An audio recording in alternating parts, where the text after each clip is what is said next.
Assalamualaikum warahmatullahi wabarakatuh. Perkenalkan, nama saya Ega Firanda dari Program Studi Pendidikan Biologi Fakultas Keguruan dan Ilmu Pendidikan Universitas Sriwijaya dengan NIM 0609 1182 02 5001. Baiklah, dalam video ini saya akan menjelaskan jawaban dari soal-soal ulangan akhir semester mata kuliah Pendidikan Kewarganegaraan. Soal yang pertama, jelaskan bagaimana karakteristik warga negara Indonesia yang baik dan bagaimana implementasinya dalam kehidupan sehari-hari yang saudara lakukan.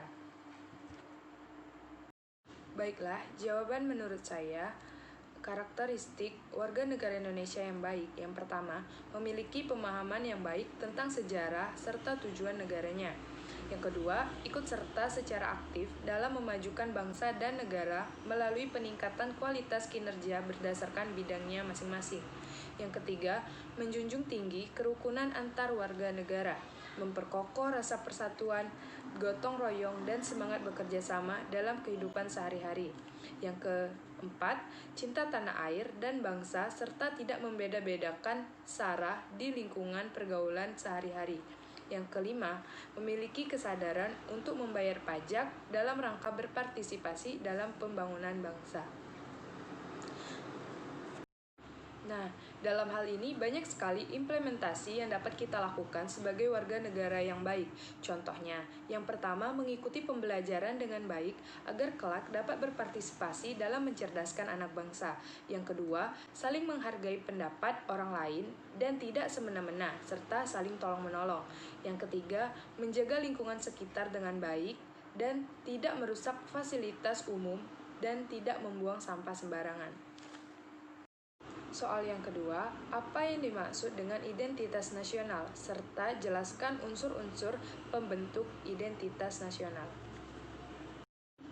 Jawaban saya adalah, identitas nasional adalah ciri khas yang melekat pada suatu negara serta kelompok-kelompok masyarakat yang tinggal di dalamnya. Kemudian, unsur-unsur pembentuk identitas nasional. Yang pertama, suku bangsa. Suku bangsa pada dasarnya adalah golongan sosial yang khusus dan bersifat askriptif. Artinya, individu memilikinya sejak lahir dan tidak mampu untuk memilih mereka ingin suku apa. Yang kedua, agama, suatu golongan sosial yang klasifikasinya berdasarkan aliran kepercayaan yang dianut oleh individu tersebut. Yang ketiga, bahasa. Indonesia merupakan negara yang memiliki bahasa yang sangat banyak. Terdapat ratusan bahkan ribuan bahasa daerah dari Sabang hingga Merauke. Yang keempat, budaya. Indonesia karena memiliki wilayah yang sangat luas yang menyebabkan banyak sekali budaya yang ada. Suku Papua pasti memiliki budaya yang jauh sangat berbeda dengan suku yang ada di Kalimantan atau Jawa.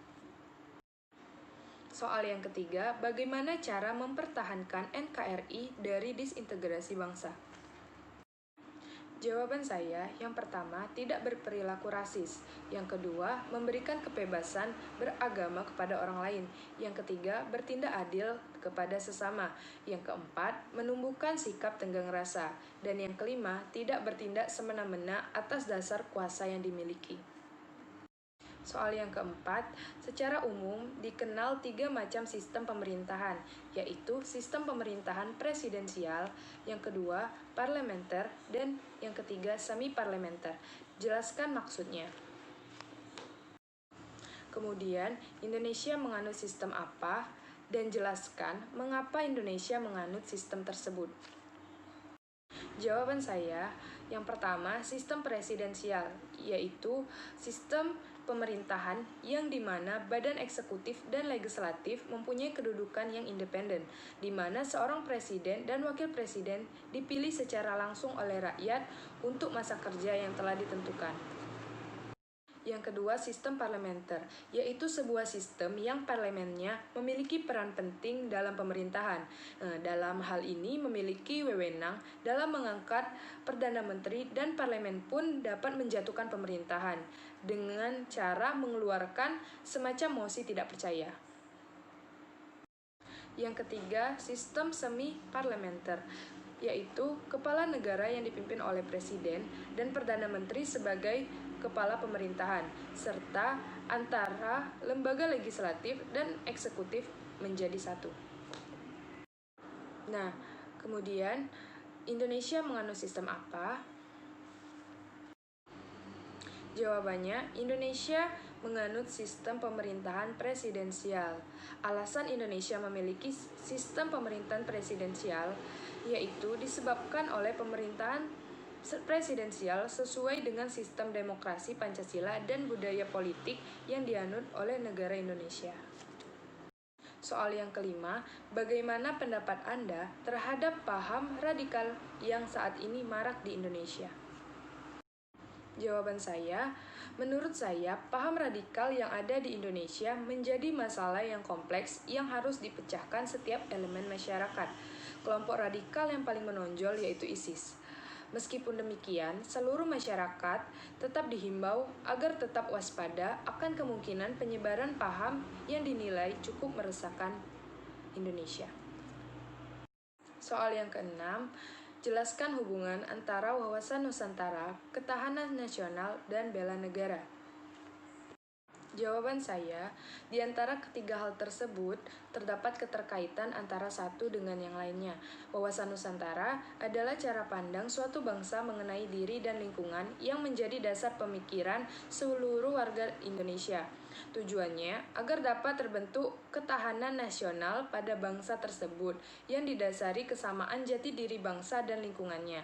Sedangkan bela negara sendiri adalah sebuah konsep yang disusun oleh perangkat atau petinggi suatu negara tentang patriotisme yang memiliki tujuan yang sama dengan dua hal yang di atas, yaitu mempertahankan eksistensi negara tersebut.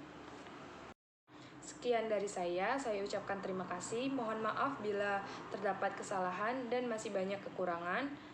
Saya akhiri dengan wassalamualaikum warahmatullahi wabarakatuh.